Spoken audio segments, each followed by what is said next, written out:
চট্টগ্রাম শহরে রাস্তার মোড়ে মোড়ে শারদীয় পূজার ব্যানারগুলো ঝুলছে।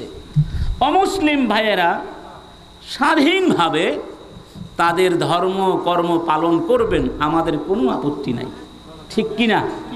কিন্তু দুঃখ লাগে যখন দেখি অমুসলিমদের এসে মুসলমানদের আগ্রহটা শারদীয় পূজা উদযাপনে আরো বেশি।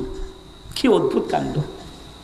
মুসলমানের সন্তান, মাসুম কলদেষ্টার, সানা কলদেষ্টার, এটা মুসলমানের সন্তান হয়ে হিন্দুদের শারদীয় পূজার ব্যানার লাগিয়েছে। কপাল পোড়ার জাত, ঠিক না বে ঠিক? হ্যাঁ, সরকারের দায়িত্ব হলো অমুসলিমদেরকে নির্বিঘ্নে নির্ঝঞ্ঝাটে তাদের ধর্মকর্ম পালনের নিরাপত্তা দেবে।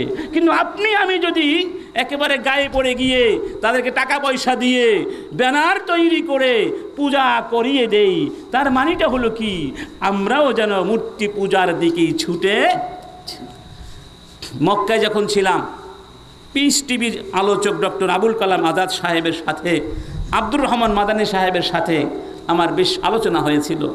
তো তারা আশঙ্কা প্রকাশ করে বলেছিলেন যে এখন যেভাবে দেশ চলছে, আমার আশঙ্কা হচ্ছে আগামী 20-30 বছরের ভেতরে বাংলাদেশ এবং আজকের আরাকান বার্মার মুসলমানদের যে অবস্থা চলছে, সেভাবে আমরাও হয়তো একটা পর্যায়ে গিয়ে ইসলামকে ভুলে যেতে পারি।